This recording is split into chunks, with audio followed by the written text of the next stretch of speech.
안녕하세요. 지성환씨 박준영입니다. 오늘은 2024년 1월 1일 새해 첫 영상입니다. 여러분들 새해 복 많이 받으시고요. 오늘 새해 첫날 어떻게 보내셨나요? 저는 새벽 4시 정도에 일어나서 남산 타워 전망대에서 일출을 보고 왔습니다. 제가 일출을 보게 된 지 한 4년 정도 되었는데 강원도에서도 보고 북한산에서도 보고 했지만 서울에서 그것도 남산타워에서 전망대도 한 번도 안 가본 것 같아요. 거기서 해를 보고 온 새로운 경험을 하고 왔습니다. 제가 작년에 유튜브를 한 2월달, 3월달 정도에 시작을 했는데 사실 구독자에 대한 큰 목표는 없었고 유튜브를 시작하게 된 이유는 내가 일을 하면서 좀 알게 된 사실들이나 사람들이 이런 걸 알았으면 좋겠다라는 내용을 좀 공유하고 싶어서 이제 매주 하나씩 좀 진행을 하고 있는데요. 이게 아무래도 이제 주된 업무 이외 시간에 이 컨텐츠를 생각을 해야 되고 저도 많은 시간을 들여서 이걸 해버리면 금방 중간에 포기할 것 같아서 영상 중간중간에 미흡한 부분이나 이런 게 있었던 것 같습니다. 그럼에도 불구하고 저는 원래 하루에 1명 정도만 늘어나길 바래서 한 500명 이내가 되지 않을까 예상을 했는데 그래도 좀 보신 분들이 좋게 봐주셔서 오늘 기준으로 한 500명 정도 조금 넘긴 것 같습니다. 그래서 이제 저도 그거에 대한 좀 부담이 생겼는지 아니면 조금 더 잘하고 싶은 욕심이 생겼는지 기획을 조금 더 해보고 내가 어떤 주제로 얘기를 할 것이고 그 주제에 대해서 어떤 근거 자료나 좀 이미지 자료들을 같이 보여드리면서 설명을 드리면 훨씬 더 좋은 영상이 되겠다라는 생각을 했고요. 그게 오늘 영상의 출발입니다. 그래서 PPT를 조금 준비를 했습니다. 함께 보시면서 이야기 이어가겠습니다. 오늘 영상 주제는 가격과 가치에 대한 내용입니다. 인터넷 쇼핑몰에서 어떤 물건을 판매할 때 이걸 가격을 이제 정하게 되는데요. 또는 음식점이나 가게를 오픈했다 하면 어떤 서비스나 상품에 대해서 값을 정해야 됩니다. 근데 그거를 정할 때 기존의 자료를 많이 참고하거든요. 이를테면 시계를 판매를 하는데 유사한 시계가 시장에서 어떤 가격에 판매가 되고 있는지, 혹은 내가 햄버거를 팔려고 하는데 시중에 햄버거들은 어떤 가격대를 갖고 있는지 기존의 어떤 데이터를 참고를 해서 내 가격을 책정하거나, 아니면 경쟁사보다 내 제품이 이건 조금 더 나아서 나는 가격을 한 요 정도는 더 받아야 돼, 나는 원가가 다른 데에 비해서 더 많이 들어가니까 이 정도는 받아야 돼 라는 어떤 기준이 있을 겁니다. 그런데 그런 기준에 대해서 조금 헷갈려 하거나 아니면 어떻게 시작을 해야 될지 잘 모르시는, 망설이는 분들께 조금 도움이 될 만한 영상이고요. 이 가격과 가치를 잘 이해하면 꼭 물건이나 그런 서비스를 싸게 판매하는 것만이 아니라 가치를 끌어올리기 위해서 내가 어떤 행동을 해야 되는지, 어떻게 물건을 더 만들어야 되는지를 힌트를 얻게 될 것입니다. 반대로 이 물건이나 서비스를 소비하는 사람 입장에서는 평소에 내가 소비를 어떤 패턴으로 어떤 가치를 느껴서 이만한 값어치를 지불을 하는지에 대해서 생각을 해보시면 좀 유익한 시간이 되실 것 같습니다. PPT 보여드리면서 설명 이어나가겠습니다. 네, 먼저 가격과 가치인데요. 가격은 영어로 이제 price, 가치는 value라고 표현을 합니다. 우리가 가격이라고 하는 것은 여기 이제 이 사진에 보이는 것처럼 어떤 곡식에 대한 가격표가 이렇게 적혀 있어요. 350원, 250원, 360원, 450원. 그래서 실제 가격표를 의미합니다. 그러면 가치는 무엇이냐? 내가 이 곡식을 이 가격에 사서 집에서 밥을 만들어서 먹어서 밥맛이 참 좋다, 이거를 내가 나에게 주는 어떤 변화 효과라고 생각하시면 되겠습니다. 우리가 일상적으로 조금 많이 접할 수 있는 예시를 좀 만들려고 했는데요. 여러분들 카페 평소에도 많이 가시죠? 커피도 되게 많이 드실 거고, 그런데 이 스타벅스 그리고 메가커피, 이 커피 한 잔의 가치가 어느 정도 될까? 라는 생각을 좀 해봤습니다. 스타벅스는 보통 가격이 1,000원, 2,000원, 3,000원 이런 게 아니라 5,000원, 6,000원, 7,000원 이런 식으로 높은 가격대가 형성이 되어 있는데, 그럼에도 불구하고 이 스타벅스에서 커피를 마시는 사람들의 이유는 뭘까? 이 스타벅스에 도대체 한 잔에 담긴 이 가치가 무엇이길래 사람들은 이 돈을 지불하는 것일까? 라는 고민을 좀 해봤습니다. 단순히 비교해서 원두의 어떤 품질이나 양 이런 거에 차이가 있을 수도 있고, 그 스타벅스의 어떤 분위기, 인테리어, 그리고 로고가 될 수도 있고, 내가 이 스타벅스라는 매장에서 5,000원, 6,000원 돈을 주면서 여기서 업무를 한다는 어떤 성취감과 만족감이 있을 수 있고요.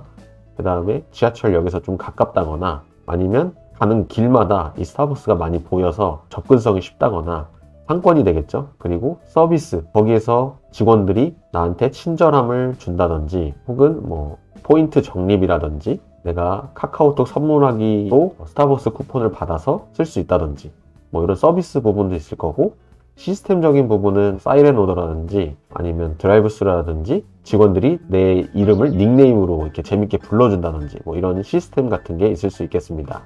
그러니까 이 가격에는 그 가치를 느끼게 해줄 수 있는 여러 요소들이 포함이 된다라는 걸 아셨으면 좋겠고, 반대로 이제 저가형 커피 중에는 컴포즈나 메가커피, 빼따방 이런 게 있는데, 반대로 여기에 대한 가치는 뭐냐면 가격이 이제 가치가 되는 거죠. 값이 싸다라는 거, 저렴하다는 게 이 메가커피나 이런 저가형 커피의 어떤 가치가 되겠습니다. 왜냐하면 우리가 커피를 자주 마시기 때문에 매일 5,000원, 6,000원, 7,000원씩 돈을 주고 먹기에는 아무래도 경제적으로 부담이 있을 수 있기 때문에 좀 합리적인 소비를 하기 위해서 이런 가치를 선택한다고 보시면 될 것 같습니다. 그리고 음식점 같은 경우는 비싼 돈을 주고도 줄 서서 먹는 이유가 있죠.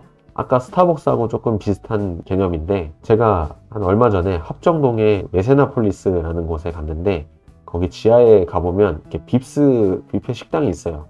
근데 거기서 그걸 먹으려고 하니까 웨이팅이 거의 2시간이 걸린 거예요. 근데 가격도 절대 저렴하지 않습니다.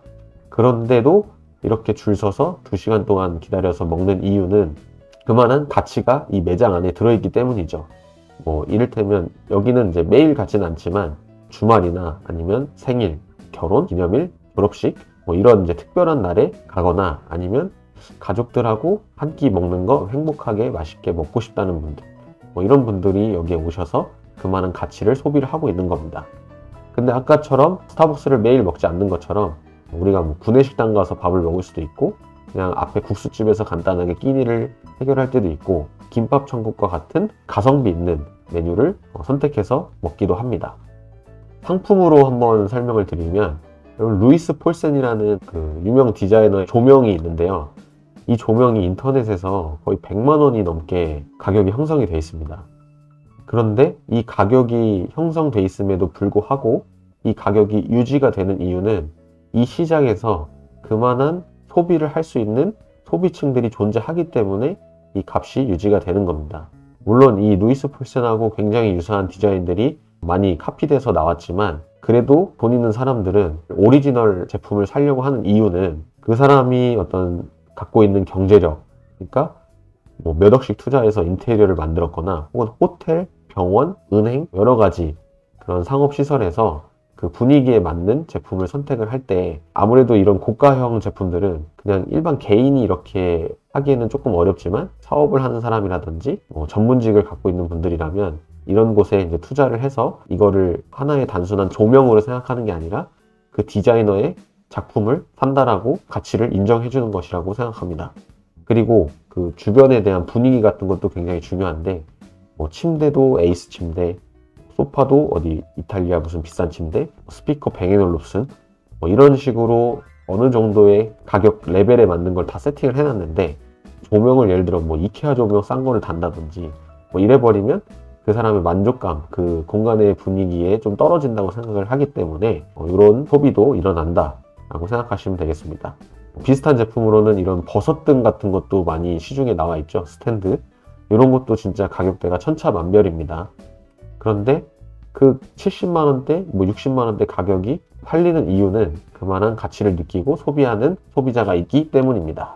그래서 비싸도 사는 이유는 이거를 단순히 그 제품의 기능적인 부분만 보는 게 아니라 어떤 디자인적인 요소, 그리고 나의 경제력, 그리고 오리지널을 내가 소비한다는 어떤 만족감, 이런 것들이 존재한다고 보면 되겠습니다.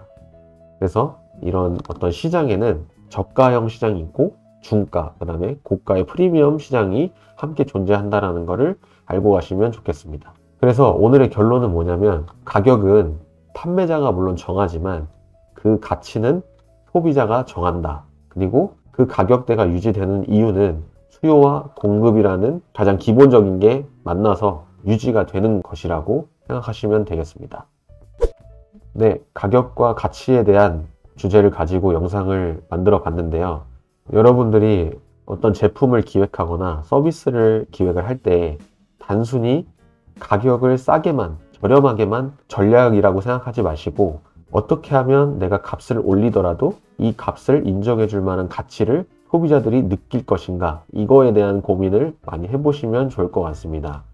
제가 요즘에 읽고 있는 책 중에서 이런 구절이 있었는데, 판매자가 가격을 높게 책정하더라도 소비자가 그 값에 만족감을 느낀다면 소비자는 오로지 그 가격을 지불하려고 한다라는 구절이 있었습니다.